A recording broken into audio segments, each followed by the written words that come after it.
વધુ મતદાન કરીને રાષ્ટ્રના વિકાસમાં યોગદાન આપીએ।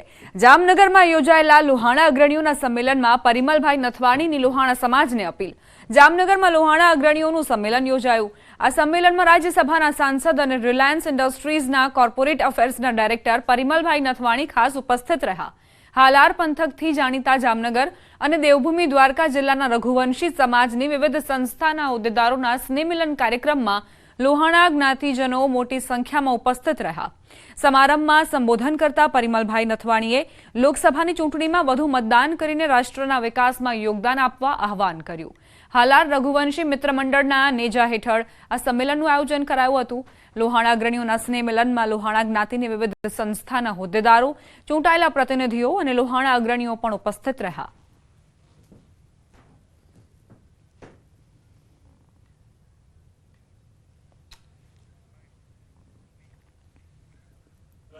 एक सीट तो ऑलरेडी जीताई गई है सूरत ने, 25 सीट बाकी है। आवाज समझ है फरी पाला नरेंद्र मोदी कोई कई पण बात करे तो ये वडाप्रधान थवाना है એટલે આપણને એમાં કોઈ શંકા નથી। મારો ખાસ આપને વિનંતી છે કે 7 તારીખે સવારથી આપણે સૌ ભેગા થઈ અને મતદાન કરીએ। બેઠક પર રસપ્રદ જંગ જામ્યો છે। નર્મદાના સાગબારાના અંતરિયાળ વિસ્તારમાં સભાને સંબોધતા ભાજપ ઉમેદવાર મનસુખ વસાવાએ આમ આદમી પાર્ટી અને તેમના ઉમેદવારને આડે હાથ લીધા। તેમણે કહ્યું, ચૂંટણી પૂરી થશે એટલે બધા ઊભી પૂછડીએ ભાગશે।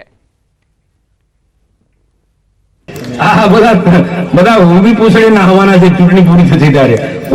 કોઈ ઇટાલે ફિટાલે દેખાવાનો નથી અહીંયા। આ તો ચૂંટણી છે। હમણાં થોડાક દિવસમાં તમે જોજો કેજરીવાલના ધર્મપત્ની પ્રચારમાં આવવાના છે। કમ ભાઈ તમને એટલો તો પ્રેમ છે?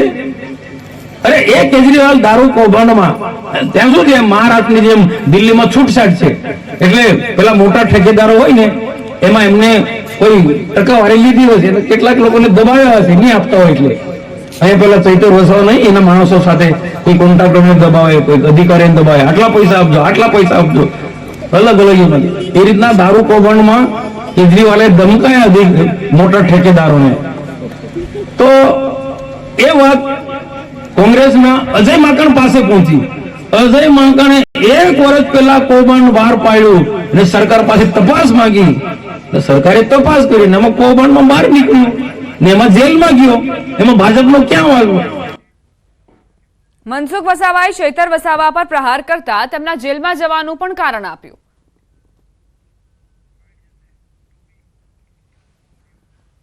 ચૈતર વસાવા જેલમાં કેમ?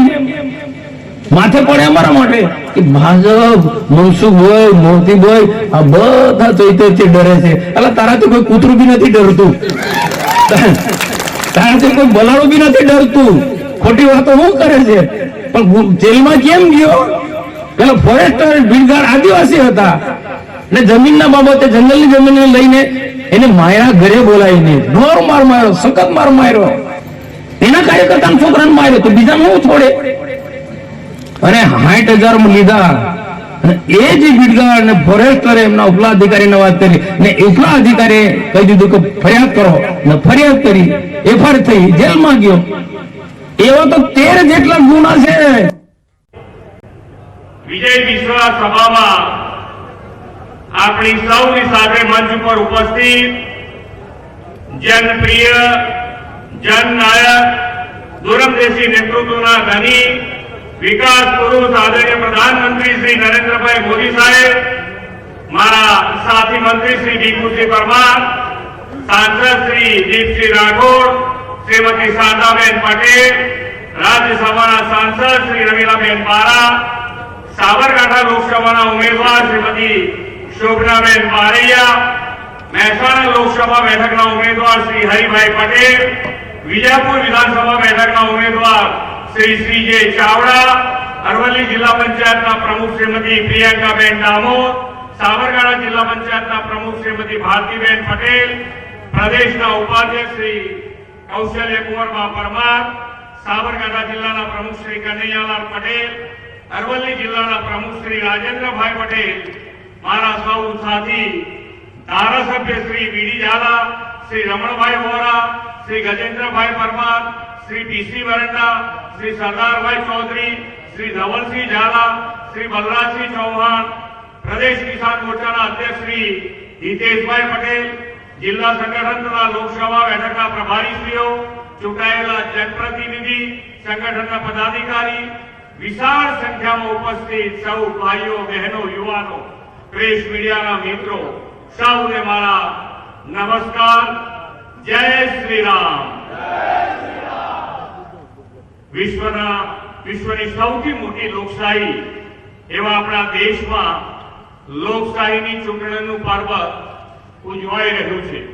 તેની આ વિજય વિશ્વાસ સભામાં વિશ્વ નેતા અને યશસ્વી વડાપ્રધાન શ્રી નરેન્દ્રભાઈ મોદીનું સમગ્ર ગુજરાતની જનતા જનાર્દન વતી હું સ્વાગત કરું છું। આજે આપણા ગુજરાતનો સ્થાપના દિવસ, ગુજરાત ગૌરવ દિવસ છે। સૌને ગુજરાત ગૌરવ દિવસની ખૂબ ખૂબ શુભેચ્છાઓ પાઠવું છું। ગુજરાતે આની દાયકામાં આદરણીય શ્રી મોદી સાહેબની વિઝનરી લીડરશીપમાં દસે દિશાએ વિકાસની હરણફાળ ભરી છે। આદરણીય નરેન્દ્રભાઈના નેતૃત્વમાં ગુજરાતનો આ વૈશ્વિક વિકાસ જ વિકાસની રાજનીતિ, પોલિટિક્સ ઓફ પરફોર્મન્સની સચોટ સાબિતી છે। વડાપ્રધાનશ્રીના નેતૃત્વમાં આ લોકસભાની ચૂંટણીમાં ભારતીય जनता पार्टी ने अभूतपूर्व जन समर्थन મળવાનું છે તેવો આપણને સૌને વિશ્વાસ છે। આખી દુનિયાની નજર આ ચૂંટણી પર છે, કેમ કે 140 કરોડ ભારતવાસીઓ શ્રી નરેન્દ્રભાઈ મોદીને સતત ત્રીજી વાર વડાપ્રધાન બનાવવાનું મન બનાવી લીધું છે। શ્રી નરેન્દ્રભાઈ મોદી દેશ અને દુનિયામાં એ સાબિત કરી બતાવ્યું છે કે વિકાસની રાજનીતિથી દરેક ચૂંટણી જીતી શકાય છે।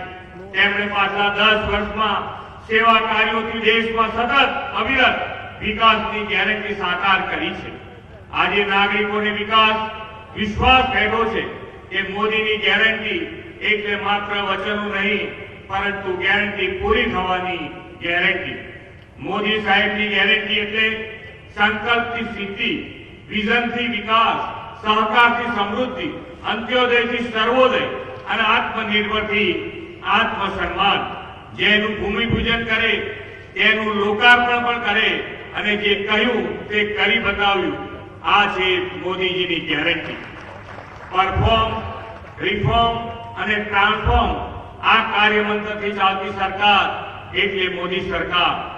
ગરીબ, યુવા, अन्नदाता અને નારી શક્તિનું હિત જો હૈયે હોય તો વિકાસ દ્વારા જીવન કેવી રીતે બદલી શકાય તેનું ઉદાહરણ વડાપ્રધાન શ્રી નરેન્દ્રભાઈ મોદીએ પૂરું પાડ્યું છે।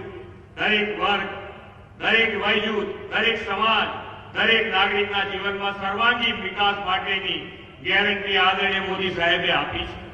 આ ગેરંટી એટલે દેશની કરોડો માતાને ચૂલાના ધુમાડામાંથી મુક્તિ આપીને પીએમ ઉજ્જવલા યોજનાથી ગેસ કનેક્શનની ગેરંટી, દેશના કરોડો ગરીબ પરિવારને પ્રધાનમંત્રી ગરીબ કલ્યાણ અન્ય યોજનામાં વિના મૂલ્ય અનાજની ગેરંટી, આયુષ્માન ભારત જેવી વિશ્વની સૌથી મોટી આરોગ્ય યોજનાથી મફત અને શ્રેષ્ઠતમ સ્વાસ્થ્ય સેવાઓની પણ ગેરંટી, પીએમ આવાસ અને શ્રમ રીડેવલપમેન્ટ યોજનાથી દરેકને તેમના સપનાના ઘરની અને સૌને પાકા આવાસની આપવાની ગેરંટી, पीएम सूर्य घर मफत वीजળી योजना हेठળ गरीब परिवार ने मफत वीजળી આપવાની ગેરંટી, नाना फेरियाओ, लारी गल्ला धरावता नाना वेपारीओने पीएम स्वनिधि द्वारा लोन आपीने आत्मनिर्भर बनावવાની ગેરંટી। आत्मनिर्भरताથી आत्मसन्मान સાથે ભારતને વૈશ્વિક મેન્યુફેક્ચરિંગ હબની ઓળખ અપાવીને દુનિયાની ત્રીજી આ મોટી આર્થિક તાકાત બનાવવાની ગેરંટી। 10 લાખની છેતરપિંડીમાં આરોપી 20 વર્ષે ઝડપાયો। ગોળાદરા વિસ્તારમાં આવતા બાતમીના આધારે દબોચી લેવાયો। રિંગ રોડની માર્કેટમાંથી ગ્રે કાપડ લઈ ભાગેલા આરોપીની ધરપકડ। રાજસ્થાન જઈ હનુમાન મંદિરમાં પૂજારી બની રહેતો હતો। રિંગ રોડની માર્કેટમાં ગ્રે કાપડની પોણા 10 લાખની ચીટિંગ કરીને તે ભાગ્યો હતો। આરોપી રાજસ્થાનમાં હનુમાન દાદાના મંદિરમાં 6000ના માસિક પગારમાં પૂજારી બની રહેતો। આ વેપારી સુરતમાં સંબંધીને ત્યાં આવ્યો હોવાની હકીકત એસઓજીને મળી હતી, જેથી એસઓજીના સ્ટાફે તેને ગોળાદરા મહારાણા પ્રતાપ ચોક પાસેથી પકડી લીધો।